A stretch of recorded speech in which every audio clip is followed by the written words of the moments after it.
Moments after Austin launched the unicorn into the air, the beast crashed lifelessly into the water just meters from where he stood. Believing he had claimed victory, Austin threw his hands up triumphantly and shouted that he was now just one step away from surpassing his father and older brother to become an S-rank hero. Michael, who had been quietly watching from the sidelines with his metal spikes ready, smiled and acknowledged that Austin had done well. He noted that the young hero had truly changed public opinion for the better. Meanwhile, Pina's terrified friends ran up to her, frantically asking about Kevin. Still shaken, Pina explained that Kevin had been dragged into the sea by the monster while trying to save her. Albert and Vicky looked at her in disbelief. But Pina pointed at Austin, saying this brave hero had promised to help her save Kevin. Suddenly, the calm was shattered. The water below began to swirl unnaturally. Austin froze in confusion. Hadn't the monster already been defeated? Without warning, the water surged up and wrapped around his legs, lifting him high into the air in a vortex. From behind came the chilling neigh of the unicorn. The monster, still alive, drove its sharp horn into Austin's back. A scream of pain escaped from Austin's throat as the unicorn struck and hurled him downward with its hoof. Despite the injury, Austin managed to land on the shore, barely conscious. In the helicopter above, Alexandra watched in horror but continued to narrate the events live for the public. Far away, Edgar, Austin's older brother, couldn't bear to watch his brother be killed. He immediately donned his combat gear and stormed out of the Olympus office building. As he left, Pavel reminded him to leave the rest in his hands. Edgar took flight toward the battlefield. Back at the scene, Austin struggled to his feet, trembling with pain. The unicorn, refusing to relent, charged at him with renewed ferocity. As it transformed into another giant water vortex, Austin stood stunned, unable to counter the sudden burst of power. Alexandra reported that the monster had entered a berserk state, escalating the danger dramatically. The whirlwind engulfed Austin, submerging him once again and stealing his breath. Gasping, he caught sight of a familiar figure, his godfather, standing calmly on a distant rock. Desperate, Austin shouted for help. But the water held him tight, dragging him under. On the shore, the gathered crowd watched in helpless horror. Pina's eyes filled with tears. She clasped her hands tightly, praying for someone, anyone, to save him. And then, like a flash, someone dashed past them, fast as lightning. It was Michael. Alexandra, shocked, identified him as the mysterious masked figure seen recently on TV during the battle against the Black Dragon and the Lazy Swordsman. Michael reached the vortex and thanked Austin for distracting the unicorn long enough. Raising his hand, he activated his metal manipulation ability. A metal pole twisted from the sand, sending nearby onlookers scrambling. From this, Michael formed a fresh batch of deadly metal arrows. The unicorn didn't see him coming. Locking eyes with the beast, Austin declared that this would be its end. With a flick of Michael's hand, the arrows shot forward like missiles. 3 of them struck true, piercing the unicorn in the neck and stomach. Instantly, the raging vortex dissipated. Austin dropped to the sea below, unconscious. But before he could hit the water, Michael caught him, laying him safely on a floating metal platform. As soon as he touched the shield, Austin's body reverted to human form. Hovering over the fallen monster, Michael activated his extraction ability. He retrieved a glowing core, an A-rank power called Surfing Master, which granted water walking and hydrokinesis.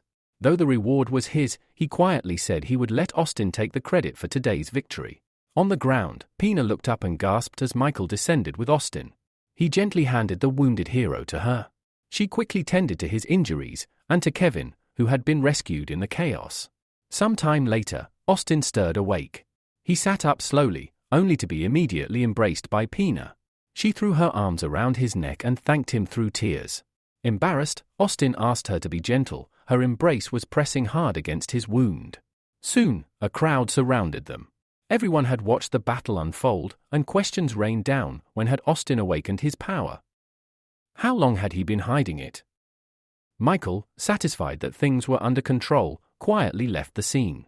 But just as things began to settle, a man none of them recognized forced his way through the crowd. Austin turned and immediately knew who it was. The man, stern and stone-faced, told Austin that he had broken the law by using his powers. In a public place without official permission, he ordered Austin to come with him to the Hero Association. Murmurs and whispers spread through the crowd as disapproving glances turned toward the official. But the man, I nicknamed Grumpy, was unfazed. Austin tried to defend himself, saying he was only trying to save people, but Grumpy cut him off. Doesn't matter. You still broke protocol, he said flatly. Just then, a commanding voice echoed through the crowd. That decision doesn't belong to the association anymore, it said. Everyone turned and gasped. Standing there was none other than the Black Dragon, Edward. Admiring murmurs filled the air. The atmosphere shifted completely. Even Grumpy flinched at the sight of Edward, the mighty S-rank hero and Austin's older brother. He'd come not just to protect his sibling, but to face down anyone who dared threaten him. Austin's eyes widened with surprise as he saw his brother Edgar approaching. He stepped forward, asking what Edgar was doing there. But Edgar ignored the question. Instead, he examined Austin closely. After a moment of silence, he remarked that Austin's regenerative powers were impressive, his wounds were nearly healed. Then, with a stern look, Edgar warned him not to get involved in such reckless situations again. He explained that incidents like this brought unnecessary problems to their company. Austin, clearly irritated, replied that he'd try, but made no promises. Grumpy, the Hero Association officer who had insisted on arresting Austin, realized he was no longer relevant in this scene. He turned around, muttering that he hoped the Olympus company would provide a proper explanation of today's events. Without another word, he walked away. But Edgar barely noticed, his mind was elsewhere. He couldn't stop wondering how Austin had awakened such power so suddenly. As far as he knew, his younger brother had never even shown signs of having a gift before. Elsewhere in the city, Michael returned home quietly. After everything that had happened the previous day, he finally allowed himself to rest. The next morning, he stepped out of a hot shower, dried his hair, and looked at his palm. There, he materialized the glowing pearl of ability he had extracted from the unicorn, Surfing Master. Michael stared at the pearl and sighed. He already possessed several elemental abilities, flame, metal, and plasma manipulation. For a moment, he considered experimenting, maybe combining them to unlock something new. He summoned the pearls for those three powers and held them in the air before him. But then, his eyes dimmed with restraint. He pushed the idea aside. There was something more important weighing on his mind. His little sister. She was still suffering, and he hadn't yet found a healing ability strong enough to help her. That thought sparked an idea. Somewhere in the Hero Association, there had to be someone with powerful healing powers. Maybe he could find out more by entering the mind of one of their heroes, perhaps someone high-ranking, like the well-known hero of hot and sour noodles. Closing his eyes, Michael activated his human control ability. Adam, better known by his heroic alias Hot and Sour Noodles, was leisurely strolling through a nearby park on his day off when suddenly, his body froze. His consciousness faded. Michael had taken over. Inside Adam's body, Michael opened his eyes, grinning. The takeover had worked. But the smile quickly faded when he tried to summon his metal manipulation and found that his powers were unavailable while inhabiting someone else. He scowled. Just then, voices caught his attention. He turned and spotted a man in glasses grabbing the wrist of a young girl. The man, speaking with arrogance and irritation, told her that if she wanted to join the Divine Dragon Hero Company and train there, she needed to follow the rules. His words grew sleazier as he crept closer to her, suggesting that if she pleased both him and their boss, she'd be accepted without question. His hand reached toward her, lifting her skirt as he continued to persuade her. At the mention of healing powers, Michael's ears perked up. The man boasted that his boss had incredible healing abilities. It was exactly what Michael had been searching for. But the scene unfolding was intolerable. As the man tore at the girl's jacket, she fell to the ground sobbing, begging Jacob, the man, to stop. Her plea was answered. In an instant, Jacob flew into the air and slammed into a nearby bush. He stumbled out, shouting in rage, only to find himself facing Michael, in Adam's body, standing with clenched fists and an ominous smile. "I am the embodiment of karma," Michael declared. "And your retribution begins now." Jacob blinked in disbelief. Why is the hero of Hot and Sour Noodles getting involved in this? It's none of your business. Michael ignored the question and helped the girl, whose name was Via, to her feet. "If someone tried to blackmail your sister or daughter like this," he said coldly, "you'd do the same." Jacob's expression twisted. That wasn't harassment. She's been interning with us for months. She's been waiting for this. Via couldn't take it anymore. She turned and shouted, "I never wanted this, you liar." Michael gently told her that if she truly wanted to be a hero, she needed to stay focused and never let people like Jacob break her spirit. A tearful smile crossed her face. "I'll remember that," she said, then turned and marched away with a final insult hurled at Jacob. Now alone, Jacob's temper flared. He glared at Michael and stepped forward, raising his fist. "You let her ruin everything I worked for. I'll break you for this." Michael didn't flinch. He popped an orange pill into his mouth. In the blink of an eye, his appearance changed. He'd triggered Adam's transformation into the actual hot and sour noodles. Power surged through him. Jacob charged. Michael didn't hesitate. He threw a devastating punch directly into Jacob's stomach. The force of the blow folded the man in half. The impact of Michael's punch had launched Jacob several meters through the air, sending him crashing back into the bushes. Michael stood still, expecting his opponent to reappear, but the surroundings remained eerily quiet. His brow furrowed as he called out, demanding Jacob to come out. Hidden among the leaves, Jacob's voice responded, dripping with resentment. He taunted that even if Michael had used an oversalted capsule to transform, the power of the hot and sour noodles hero would still vanish after just 15 minutes. That short duration startled Michael. He had already realized that while abilities didn't transfer between bodies, their internal strength did, because it was tied to the soul. And since Michael had amassed a terrifying amount of inner power by collecting abilities, the full potential of a transformation could be greatly amplified if harnessed correctly. In theory, using the spiritual energy of the octopus he once defeated, he could unleash enough power to make the transformation last longer than expected. The thought made him smirk. He focused and instantly sensed Jacob's presence a few meters behind him. Without hesitation, he leapt forward and dragged the man from the bushes. Jacob's eyes widened in confusion. How could a mere B-rank hero detect him? Michael's lips curled into a smug grin. Maybe I'm not showing my real strength. Now panicked, Jacob quickly admitted defeat. He promised to stop interfering and even offered to speak with the Divine Dragon Company to reward Michael with material compensation. Holding Jacob off the ground, Michael gave him a chilling stare. "I'll let you go if you promise not to cause more trouble or chase revenge." But then, a sinister thought crossed Michael's mind, and a dark smile spread across his face. Jacob, sensing something was wrong, covered his backside in fear and stammered, What are you going to do? Are you gay?" Michael didn't answer. He remained silent, his eyes glinting with amusement. Jacob, terrified, pleaded for a peaceful conversation. But Michael had a different plan. He wasn't just going to punish this scumbag, he was going to ruin his reputation. He dragged Jacob into the bushes. Moments later, screams echoed through the park, Jacob's frightened voice begging Michael not to take off his clothes. Minutes passed before Michael emerged, calmly transforming back to his original form.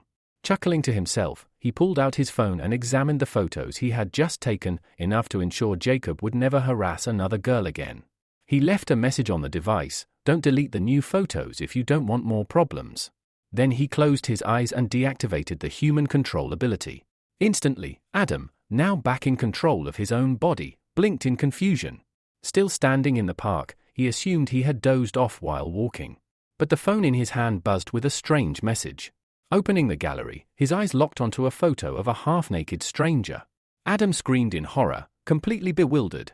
Elsewhere, in the L City Hero Association branch, a meeting of top heroes was underway. William, the head of the L City branch, scanned the room. Tension crackled in the air. The co-head beside him looked just as tense as they addressed the gathered heroes. William began, "Planning the first defense phase will require the help of the Olympus Company. The scale of the depressions is enormous, everyone needs to be on alert." Yang elaborated, once the plan was in place, the heroes would simulate driving monsters back to their world, with Olympus members leading the charge. The rest of the heroes cheered in agreement. But the mechanical hero remained silent. He was thinking about the hidden motive behind this operation. The association planned to allow one A-rank hero from each company into the core deviation zone to monitor and suppress the depression phenomenon. But there was another reason. Rumors that the monster world could enhance weapons and equipment. That opportunity was the real bait. The ice adventurer also understood what was at stake. The possibility of upgrading his own ability thrilled him. As night fell, Michael was back at work. He summoned a clone using the Pearl of Ability and began experimenting. First, he broke down a low-tier metal manipulation pearl. Then, he enhanced the plasma pearl to A-rank and used a B-rank support ability to bind them. The result was a brand new B-rank ability, Shadow Substitution. This allowed the clone to shift positions during combat and forge shadow weapons on the spot. Once the process was done, he embedded the 2 ability pearls into the clone's body. He imprinted one final message in the clone's mind: "You're powerful. Stay cool. Stay sharp." With the transformation complete, a sleek snake mask appeared on the clone's face. Michael patted his shoulder and grinned. "It's your turn now," he said. "Go out there and start collecting abilities." The next morning, Michael arrived in the 2nd district of Shish. After landing at the airport, he decided to stroll through the unfamiliar city, observing its chaos firsthand. Just then, a yellow taxi screeched to a halt beside him. The window rolled down to reveal a smiling blonde driver who asked where Michael was headed. Without thinking much, Michael climbed in and gave his destination. Almost immediately, his phone buzzed. It was a message from Austin. He had found and emailed the details Michael requested on the Saints organization members. While Michael was distracted by his phone, the driver began chatting, casually mentioning that Shish was famous for its gambling industry. He suggested visiting a casino and even hinted at another local attraction, slyly pulling out a photo of a bikini-clad woman. He called it Paris Dreams, a place filled with beautiful women. Michael gave a faint smile. This city certainly lived up to its name, the City of Chaos. A few minutes later, the taxi pulled up in front of the Heaton Hotel. When Michael reached for his wallet, the driver demanded 500 Azure coins. Michael's brow furrowed. The meter clearly displayed 98 coins. He asked the man to explain the inflated fare, only for the driver to grin and claim the extra was for the valuable local knowledge he had provided, a lesson for any newcomer. Then, he pulled out a gun and aimed it directly at Michael, threatening that if he couldn't pay with money, he'd have to pay with his life. Unfazed, Michael stared back coldly and said, "You chose the wrong victim." In an instant, he activated his human control ability. Moments later, the 2 of them were inside the hotel. Michael checked in and thanked the receptionist politely. As he walked away, the hotel staff whispered among themselves, puzzled at how a man like that cab driver was now obediently helping carry someone else's luggage. One of the receptionists even dabbed on fresh lipstick, hoping Michael might invite her to dinner. Inside the elevator, Michael told the now submissive driver to leave once he delivered the bags. Upon reaching the 37th floor, he pulled out his phone and opened the email from Austin. It contained the location of one of the Saints organization heroes. Michael located the room number, 441, and moved swiftly. He summoned his shadow clone and sent it ahead. The clone merged into the shadows and slipped under the door. Inside, it took human form once more. From the next room came voices, laughter, teasing, and the sound of water. Michael's clone crept forward and found his target, a masked hero named Sam, lounging in nothing but a towel, flanked by 2 women. Before the man could react, several black arrows emerged from the shadows and wrapped around the women's necks. Their giggles turned to choked gasps before their bodies went limp. Sam, wide-eyed and furious, shielded himself with one of the corpses and bellowed that Michael wouldn't get away with this. Absorbing the fear of the dead, he lunged toward the shadowy attacker. Michael's clone dropped low and fired a shadow spike at Sam, but the man swatted it aside. As he closed the distance, he asked, stunned, "Who are you?" "No one's ever used shadow manipulation like this before." Michael didn't answer. Deep inside, he felt the discomfort of the brutal method he was using, but this had to be done. Sam grew more agitated and attacked again. His punch tore through Michael's head, only for the image to dissolve into shadow. It had been a decoy. Suddenly, shadows ensnared his wrists, binding him. Desperately, Sam pleaded for release, claiming the priest would kill him if he returned empty-handed. The clone said nothing and ripped off his mask, calling it trash. Then he placed his palm over Sam's head and extracted his ability. A glowing pearl emerged, a C-rank ability, called Mask of Fear, which allowed the user to absorb fear to grow stronger. When the process ended, Sam collapsed, sobbing. "What did you do to me?" he cried. "Give it back. Without it, the priest will kill me." The clone calmly said, "Then let's meet this priest you keep mentioning." He activated human control again. Sam's body went limp, and the clone entered his subconscious. From his memories, Michael saw the truth. Sam had fought in the war of abilities and was left fatally wounded until a mysterious priest appeared and offered to heal him. Sam agreed to serve him in return. His body had been healed in seconds, and ever since, he'd sworn loyalty to the priest. Using the memory, Michael guided himself to a set of garages near the coast. There, he searched until he found the one Sam used. Closing his eyes, he dived once more into Sam's mind. A vivid scene unfolded. Inside a grand hall, the priest sat on a throne with 2 women by his side. Before him knelt disciples, his most trusted lieutenants. A dark-haired woman reported that a young swordswoman had infiltrated their secret production base. Sam, groveling at her feet, swore he'd find and kill her at once. But nearby, another of the priest's commanders, bloodthirsty Rose of the Deep Sea Army, doubted his ability to take down an A-rank hero. The great land mage, stroking his beard, muttered that even if the girl were an A-rank, the saints had no reason to fear any hero, no matter how powerful they were. And with that, Michael realized he had just scratched the surface of the saints' power, and his battle against them had truly begun. The saint intervened in the conversation with a sinister smile curling on his lips. He ordered his subordinates to capture the girl who had infiltrated the base, declaring that before her punishment, he wanted to enjoy her for himself. At his words, 3 of his confidants stood from their seats, swearing to fulfill his command. Sam also bowed his head respectfully and requested permission to take a vacation. Just as he turned to leave, Jackson called out to him. Sam knelt before him again, awaiting instructions. Lighting a cigarette, Jackson mentioned that some goods had arrived at the port on the first platform, a container that might hold information about the infiltrator. He ordered Sam to investigate and report immediately if anything important turned up. As he turned away, he patted Sam on the back and added with a smirk that every damaged item can still be useful if handled properly. Back in the present, Michael came out of the memory trance and stood in front of the garage. He scanned the area and spotted a fingerprint reader on the door. Holding out his hand, he was relieved when it accepted the print and unlocked the entrance. Without delay, he activated his plasma manipulation ability, opening the heavy door and slipping inside. A few steps in, he discovered a staircase leading underground. The garage, it seemed, was merely a front. As he descended, the metallic tang of blood grew stronger. On reaching the basement floor, Michael saw a man seated at a table, Clark, the one managing the storage. Clark stood up immediately and saluted the masked visitor, unaware of who he truly was. Michael approached with authority and asked if anything unusual had happened that day. Clark casually mentioned that some valuable new goods had arrived, though the creatures had started to get on his nerves. Michael, tense at the word goods, demanded to see them. The 2 walked deeper into the corridor. As they passed a row of barred cells, Michael's stomach turned. Inside were children, silent, bruised, and broken. Clark barked a threat at them, warning that if they dared to make a sound, they'd face worse than a beating. Michael clenched his fists, struggling to contain the fury rising within him. He knew now what Jackson had meant by product.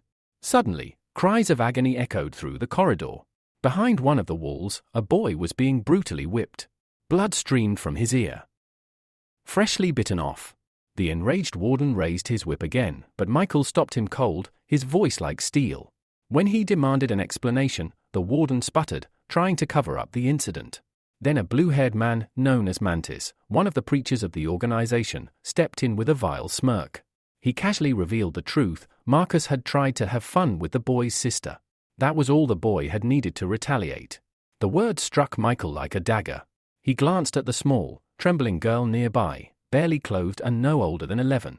Mantis laughed and remarked that Michael should have been off enjoying his vacation instead of visiting the dungeons.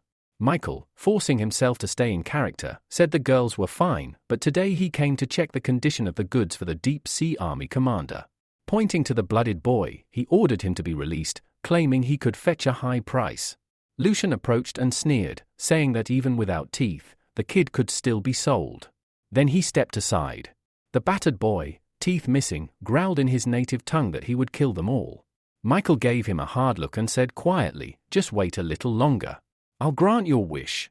Then, in one fluid motion, he struck. A beam of energy pierced Lucian's chest, his face twisting in shock.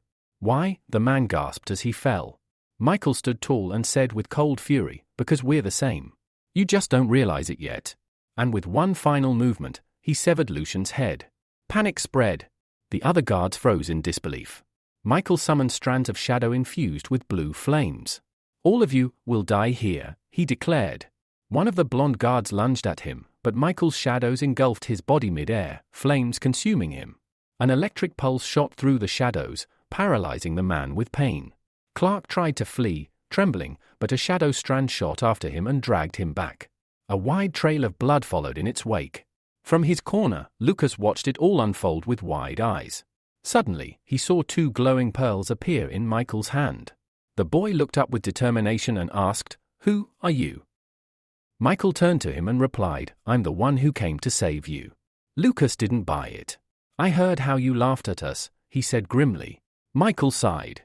A blue flame flared in his palm as he stepped back and sliced through the boy's chains. "Sit here a little longer. I've still got work to do," he said. Lucas stood, silent, and walked toward his little sister, kneeling beside her protectively. He pulled his sister closer, her small frame trembling as she buried her face into his chest.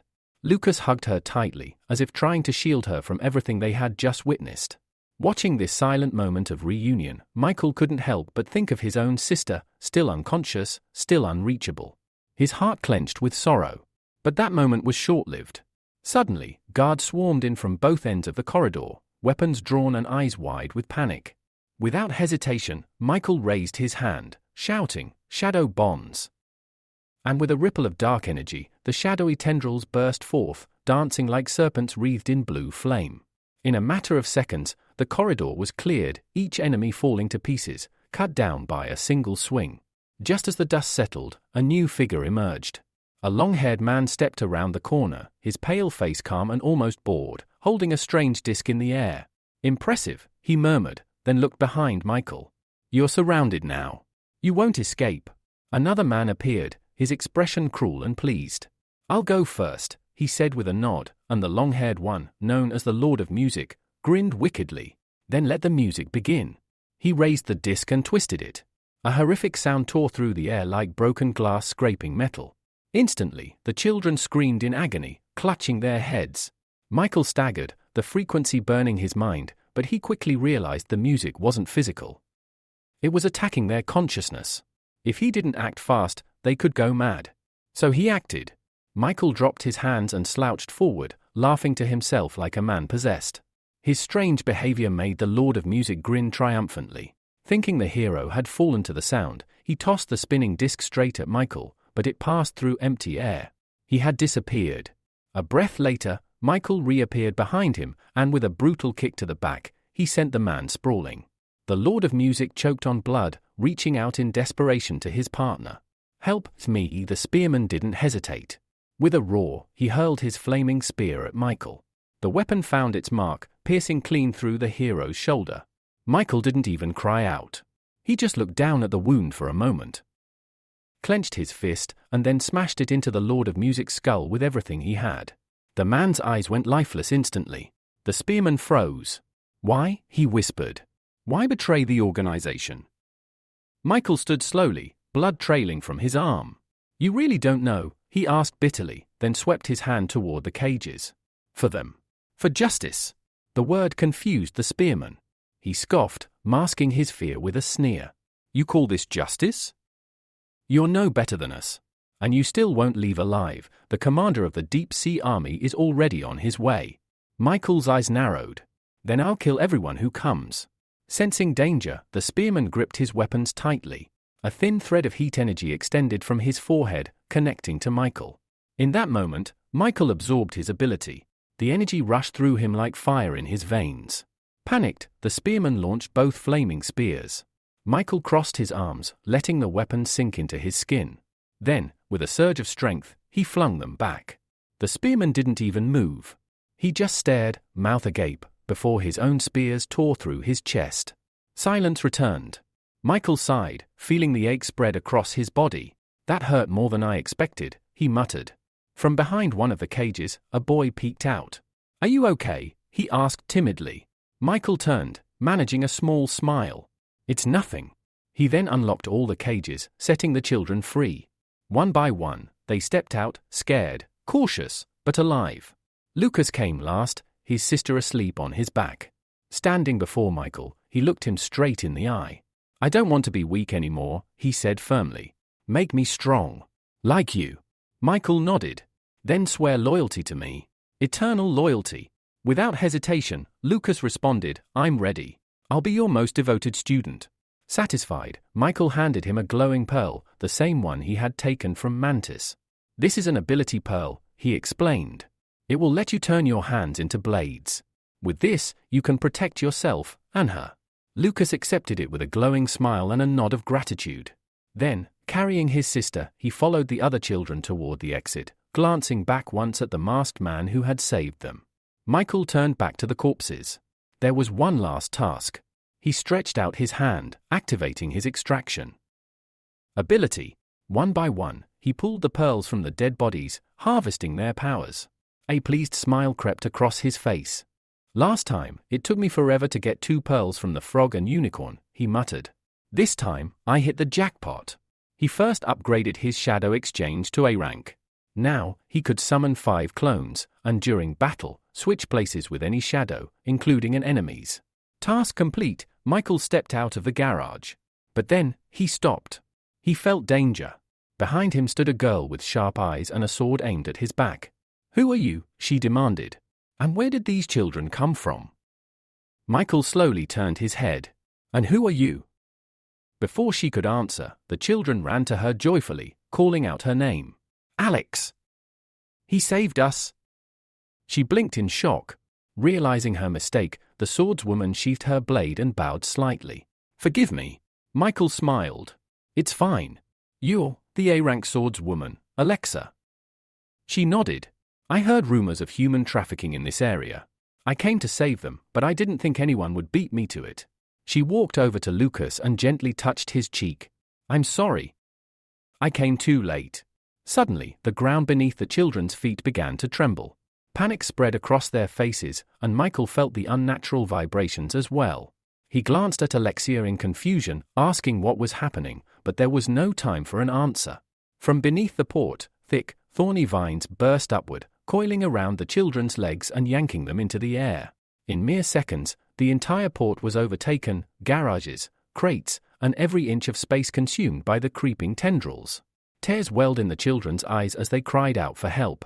Michael shielded Lucas with his body and whispered that they had to run. He'd saved the others himself. Ahead, 3 men and a woman stood among the vines. At their center sat a man atop a giant blooming rose, the source of the vines. Amanda, the woman among them, scoffed at Michael's confidence and questioned how he planned to save anyone. A smug smile appeared on Wilhelm's face. Raising his staff, he gestured toward his subordinates and ordered them to demonstrate the true power of the saints. He then activated his healing ability, a divine energy surging from him and into Amanda's back, instantly revitalizing her.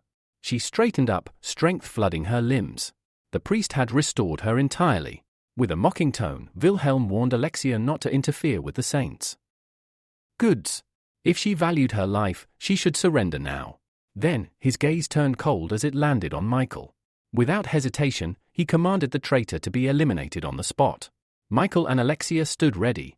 She gripped her sword with both hands, determined. She was confident she could handle the 3 subordinates, but the priest would be another matter entirely. Fixing her eyes on Wilhelm, she warned him that the Hero Association was already on its way. If they didn't surrender now, they'd be executed for defiance. But Wilhelm only sneered. He repeated his order. His subordinates charged. Alexia stepped forward, activating her seal power. Her sword gleamed with dangerous energy, shocking even Michael. This was no ordinary A-rank technique. She dashed forward, determined to stop them. The Earth Mage, Jackson, conjured a sand-based magic circle, and a massive wall of earth erupted in her path. But Alexia didn't falter. With one mighty swing, she shattered the barrier and pressed on. Jackson didn't stop. He began casting again. Nearby, 3 spheres of water materialized. Alexia moved first, unleashing a searing wave of fire from her sword. But as she looked down at her attack's path, her eyes widened in horror. Amanda stood ahead, holding a captured child in front of her like a shield. With a twisted smile, Amanda declared that this child would be her first victim. The flames engulfed the boy before Alexia could react, leaving no trace behind. Trembling, Alexia screamed, asking how she could stoop so low. Amanda's smile only deepened. Kindness, she said, was weakness. And she still had more hostages. Behind them, Jackson smirked. His body dissolved into water, and in an instant, he reappeared behind Alexia, blade raised. She never saw it coming. But before the sword could fall, Michael intervened. He threw himself between them, the blade slashing through his mask and tearing it away. Beneath it, another snake-shaped mask lay hidden. With irritation, Michael muttered that had been too close. 1 more second and the second mask would have been damaged too. Then, with swift vengeance, he spun and struck Jackson, driving his sword into the man's neck. Blood spurted as Jackson staggered back, clutching the wound. Alexa moved to finish him off, but Michael stopped her. Behind them, Wilhelm rose from his rose throne, raising his staff high. He used his healing ability once more. Jackson's wound instantly vanished. The man let out a relieved laugh. With the high priest nearby, they were practically immortal. Wilhelm then activated his enhancement skill. A glowing blue light engulfed his subordinates, amplifying their powers even further. Michael frowned. At this rate, their combat strength could rival A rank or more. Jackson dropped to one knee, concentrating. Energy surged around him. Alexa cried out in warning. The Earth Mage's next spell would rival the power of A rank destruction. Michael understood instantly. If that spell landed, the hostages would be caught in the blast. He had to stop it, no matter what. He looked at Alexa and said, "I'll handle him. You take the others." The girl hesitated. "But even if you stop him, what about the children?" Michael didn't answer. He simply told her to trust him. For some reason, she did. With a deep breath, she gripped her sword tightly and whispered that she'd clear the path. Then she leapt forward and clashed with Justin, Amanda's ally. Their blades met with explosive force. Justin called for backup, and Amanda, annoyed, responded by summoning more vines. A sweet, cloying aroma filled the air as red rose petals rained down. Alexa paused, suddenly dizzy. Her strength was fading rapidly. Amanda explained with glee that her body secreted a scent that aroused desire, weakening opponents by seducing their minds. Justin created water clones, approaching Alexa from behind. He leaned in, taunting her. But at that moment, Alexa unleashed her trump card, the Mind Seal. A pillar of blinding light burst from her, knocking Justin and his clones away. Amanda's eyes widened. This swordswoman had accessed something rare, something powerful. Before Amanda could react, Alexa vanished. Her sword cut Amanda in two before the woman even understood what happened. Standing behind her, Alexa whispered that she had only recently mastered this rebirth technique, allowing her to resurrect her strength in moments of crisis. Meanwhile, Jackson completed his incantation. A colossal earthen dragon materialized and roared, charging toward the children. Screams erupted across the port. But before the dragon could reach them, a dark shadow crawled along the vine stems. Lightning crackled. Michael appeared. His hand sparked with electric energy.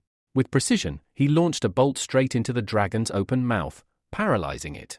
He clenched his fists, and a massive explosion rocked the port. From above, a rescue helicopter neared. The explosion below sent dust and smoke billowing into the sky. The dragon fell. Jackson, barely alive, reverted to his human form and fell to one knee. He looked at Wilhelm and thanked him. "If not for you, I'd be dead." But Wilhelm scowled. His voice was laced with contempt. "You're all useless," he muttered. "I've already lost 2 B-rank followers for this."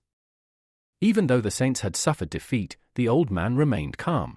He assured Wilhelm that the organization could be rebuilt. After all, the high priest was still alive. Restoring everything wouldn't be difficult. Wilhelm slowly turned his gaze toward the battlefield, nodding in agreement. Amid the thick dust still swirling through the air, his eyes locked onto a single figure, Michael, carrying an unconscious Alexa on his shoulder. The priest narrowed his eyes. If this man could neutralize an A-rank attack with a single strike, then he was far more powerful than anyone here. They had to retreat before it was too late. Just then, a new pillar of blinding light burst from the ground, not from Michael, but from Wilhelm himself. It was a reverse summoning. Watching the glow rise, Michael narrowed his eyes and muttered coldly, "It doesn't matter where you run. One day, I'll find you." He gently laid Alexa on the ground and walked over to one of the fallen enemies. Stretching out his hand, Michael activated the ability extraction process. In a matter of seconds, a glowing pearl appeared in his palm. This was the B-rank ability Deep Sea Ghost. It granted the user control over the water in a human body, allowed them to create water clones, and summon massive waves, so long as there was moisture nearby. Without wasting time, Michael approached the rose-controlling girl. Repeating the same process, he extracted her power too, another B-rank ability known as Bloodthirsty Rose. It gave the user the power to summon thorny rose vines using their own blood. These vines emitted a scent that could boost attributes but came with a dark side. The user risked losing control over them entirely. Now holding 2 B-rank abilities, Michael had no intention of keeping them as they were. Instead, he broke them down into F-rank abilities and combined them with the skill he had previously acquired. A few minutes later, a bright emerald pearl pulsed in his hand. It was the newly synthesized A-rank ability, Superb Brain. As he absorbed it, a rush of sensations overwhelmed him. His vision, hearing, smell, touch, and even his sixth sense became razor sharp. Not only that, it allowed him to release a wave capable of paralyzing an enemy's nervous system. Right then, Alexa stirred. She opened her eyes slowly, blinking at the ruined port around her. Michael noticed and approached. The girl stood, took a few hesitant steps, and then turned to him. What rank are your abilities?" she asked, bewildered. "And who are you?" Michael replied calmly, "I'm from the judges' organization." Alexa frowned, confused. "I've never heard of that. Not once in all my time in the Hero Association," but then her eyes caught something that froze her blood. The vines, the ones that had imprisoned the children, were now empty. With dread in her voice, she asked, "Where are the kids?" Michael didn't answer immediately. He simply nodded behind her and said, "Turn around." When she did, Alexa's eyes filled with tears. All the children were safe and running toward her. The protective dome had fallen, and they were free. They clung to her, excitedly telling her how Michael's shadow had cut the vines and taken them to safety. One child explained how, even after the explosion, his shadow formed a dome that shielded them from harm. She was stunned. This man had saved them all. Alexa turned to thank him, but the mysterious stranger had already vanished. As the dust began to settle, a helicopter hovered above the scene, loudspeakers echoing across the ruined port. From this moment on, the Hero Association has taken control of this area. Please refrain from any further action. The chopper landed near the garages, and several association members poured out. Among them was a young reporter named Valeria. Nervously adjusting her microphone, she turned to her assistant and asked where to begin. He pointed to Alexa. "Start with the Seal Swordswoman." Valeria approached the still-shaken girl, introduced herself, and politely asked for an interview. Alexa nodded in approval. According to the Hero Association's report, Valeria began, "You sent the emergency signal. The entire port is now destroyed. Can you tell us what happened here?" Without hesitation, Alexa told her everything. She had come to rescue the kidnapped children from the Saints organization, which had been planning to sell them illegally. The story immediately stirred a powerful reaction from the broadcast's viewers. Valeria frowned. "We've heard rumors about this criminal group before. From what we know, they operated out of Shu City, involved in all sorts of illegal activities. Do you think the government will investigate now?" Alexa shook her head grimly. "They've been doing this for a long time. I had to infiltrate their ranks just to get this far. And even then, I could only save these kids." The crowd that had gathered nearby listened closely. Some wept. Others shouted in anger that the criminals must be punished. Then, Alexa continued. "I wouldn't have made it out alive if I had fought the High Priest alone, but someone came to help me." Valeria's eyes widened. "A masked man?" "Yes," Alexa replied. "His skills were far beyond mine. He broke through the priest's enhancement spell, a power normally only usable by A-rank heroes." She pointed to a scorched crater still smoldering with smoke. "He did that. All I know is, he wore a mask with a snake emblem. And he said he was from the judges' organization." Valeria glanced around, trying to find the mysterious savior, but saw nothing. "He ran off toward the garages," Alexa added. "He was chasing the High Priest." By that time, Wilhelm and the Earth Mage had already escaped to a hidden location.